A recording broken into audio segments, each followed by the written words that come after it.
हर हर महादेव शिव शंभु, हर हर महादेव शिव शंभु।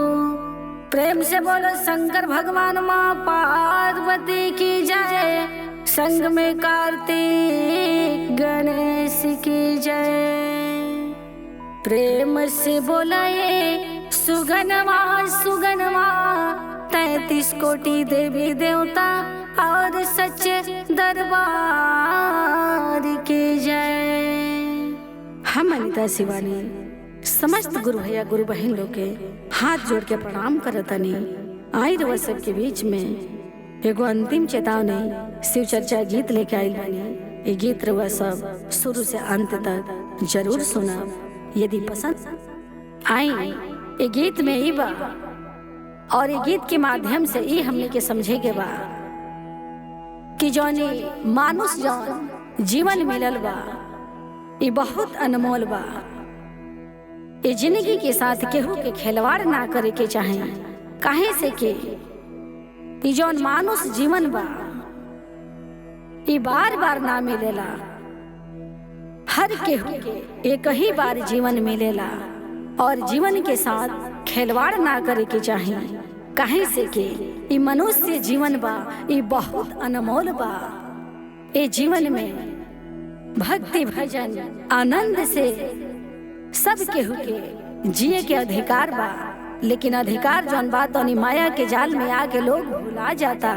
ये लोग नइखे जाना कि जौन मनुष्य जीवन बा सब केहू के कहता नहीं, हम अपनों के कहता नहीं, सबसे कहता नहीं। ई जौन बावे ईश्वर से सब केहू कर्जा लेके आइल बई। मनुष्य जीवन एक दिन तक सब केहू के मरे के बा, एक दिन सबके मरे के बा, एक दिन सब केहू के आग में जरे के बा। एक दिन जितना भी लोग कर्जा लेके आइल बा, ई मनुष्य जीवन जौन एक कर्जा बाटे, कर्जदार बा सब केहू। ई कर्जा बारी बारी से चुकावे के बा। एक दिन सब केहू के ये माया के जाल छोड़ के शिवलोक जाए के बा। यही से ये मनुष्य जीवन के साथ कबहू खिलवाड़ ना करे के चाहे।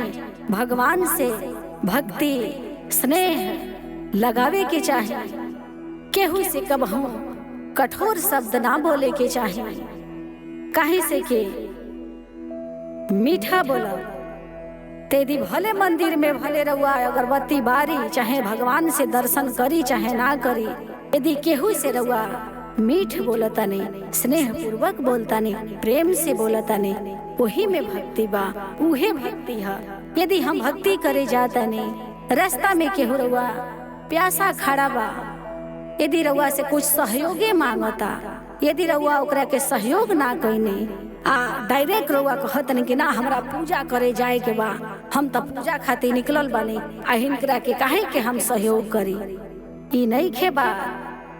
यदि ओकरा के रहुआ सहयोग कर देता नहीं, ओकर सुन लेता नहीं, तेदी रहुआ से उ प्रसन्न हो जाता, तो उहे और भक्ति बा। काहे से के रहुआ भूखा के पेट भर देने, केहू के रहुआ मदद कर देने, मंदिर जाता नहीं रास्ता में लोग मिल गए, तेदी रहुआ सब केहू के इच्छा पूरा कर देता नहीं। यदि रास्ता में जे रहुआ से मतलब कि सहयोग मांगता, यदि रहुआ इच्छा ओकर पूरा कर देता नहीं, तो उहे और भक्ति बा।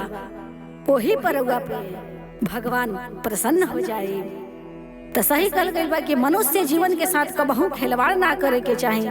आ जे खिलवाड़ करेला उ बाद में बहुत पछताला, ओकरा लास्ट में उ शंकर भगवान के ही शरण याद आवेला। जब समय जब बीत जाला, जब खटिया पे इंसान पड़ जाला, जब बीमार हो जाला, लाचार हो जाला, जब इंसान पाप करके जब इंसान पाप करेला तो दुर्गति जौन बा यही धरती पर भोगे के बा।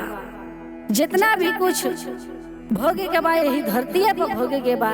जे जैसन करी वैसने पाई। त जे दुनिया से जब ठोकर खा जाला तो ओकरा के एक ही गो रास्ता जौन बा तौन याद आवेला। उ कौन रास्ता याद आवेला? उ भगवान के दरबार याद आवेला। काहे से कि देखी, यदि हम अपन दुख तकलीफ यदि हो पड़ोसी से रउआ कहब, यदि हो पड़ोसी से कहब तो रउआ पे लोग हंसी, यदि उहे रउआ दर्द जौन बा, यदि दिल में जौन दर्द बा, जौन बात बा, यदि रउआ भगवान से रउआ यदि ई नहीं कहत कि जो रउआ जाके मंदिरे में बैठ के अपन दर्द जौन बा तौन सुनाई, यदि रउआ भगवान के प्रति यदि घर में से ही सच्चा तन मन से हाथ जोड़ के निवेदन करतन कि हे प्रभु हमार फरियाद सुने और हमार उलझल बा जौन मन ओकरा के सुलझाई, तो जब इंसान जब ठोकर खाला तो भगवान के दरबार याद आवेला। यही से कहल गइल बा कि भगवान के दरबार कबहू ना भुलाए के चाहिए। जैसे ये पेट खाती अन्न जरूरी बा, जल जरूरी बा, ओइसने ये मन खाती शुद्धि करे खाती भक्ति बहुत जरूरी बा। जौन मन जौन बा भक्ति भजन से शुद्ध होखेला और जौन भक्ति भजन बा इहे संगे जाई। बाकी महल अटारी बंगला गाड़ी जितना भी धन दौलत बा एक दिन सब कुछ छूट जाई। यही जो छूट जाई कहीं से माया के जाल बा और माया के जाल में भगवान से लगाव हमेशा रखे के चाहिए, भक्ति भजन से हमेशा जुड़ा रहे के चाहिए। ताई रउआ सब गीत संगीत के माध्यम से सुनी और ये गीत शुरू से अंत तक जरूर सुना। यदि पसंद आई तो कमेंट बॉक्स में हर हर महादेव जरूर लिखब। यदि हमारा चैनल पे रउआ सब नया बने तो कमेंट लाइक शेयर जरूर करब। ये चैनल आप सबके बा, आई सुनी। अरे नमः शिवाय के मानुस, अरे कोला रटनावा हो, अरे एक दिन मरही के बाट हो। ए मानुस अरे अगिया में जरही के बाट हो।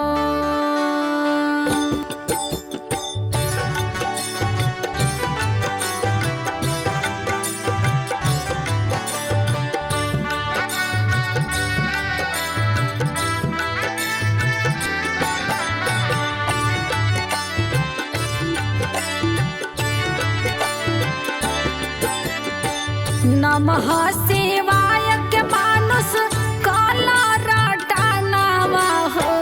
नमः शिवाय के मानुस काला रटनावा हो। एक दिन मरही के बाट हो। ए मानुस अगिया में जरही के बाट हो। नमः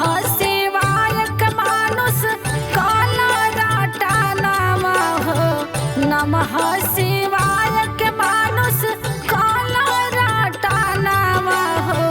एक दिन मरही के बाट हो। ए मानुस अगिया में जरही के बाट हो।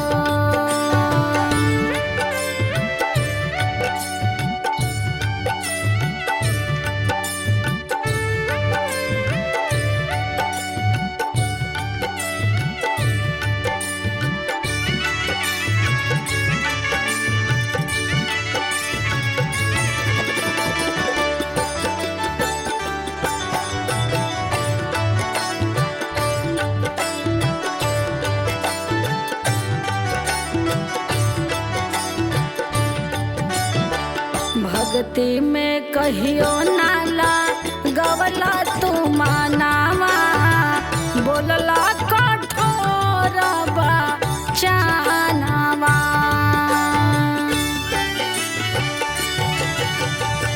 भक्ति में कहियो नाला गवला तू मानावा, बोलला कठोर बचनावा।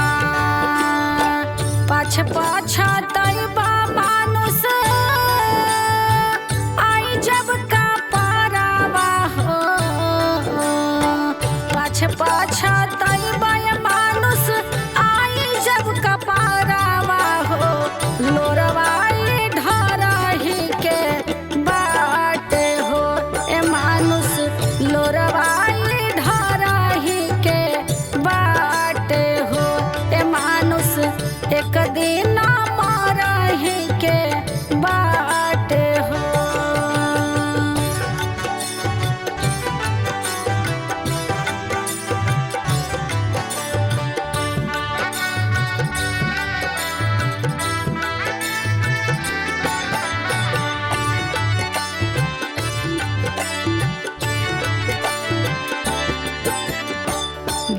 दुनिया से ठोकर जब खैबा ये मानुष याद आई है गुरु के चरणवा।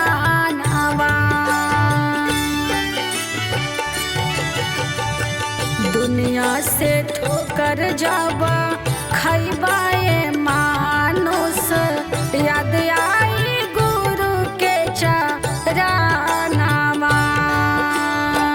कर जाली होला तोहर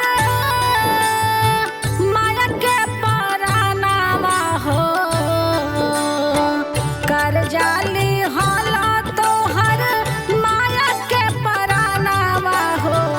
एक दिन भरही के बाट हो ए मानुष, एक दिन भरही के बाट हो ए मानुष, एक दिन मरही के बाट हो।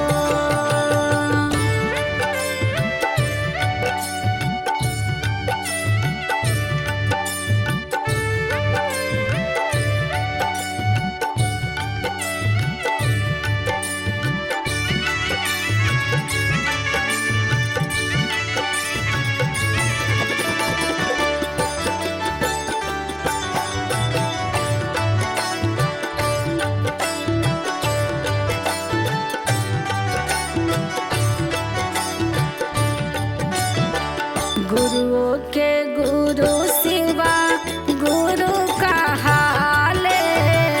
माया के जल में लोग फंस जाले हो।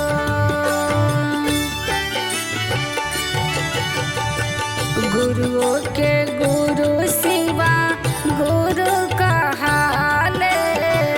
माया के जल में लोग फंस जाले हो। जहिया ले जाए आई है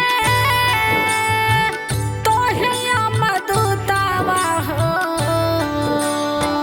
जहिया ले जाए आई है तो हिया मधुतावा हो।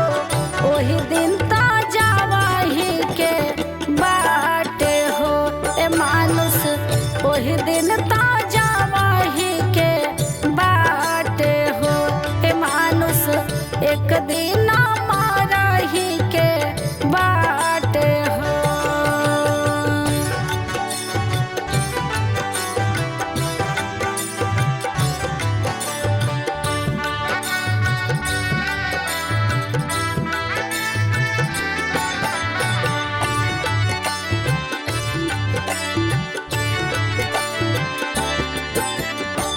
डॉक्टर विशेषर लिखस भजनमा गावे लियाने तसे वानी हो। डॉक्टर विशेषर लिखस भजन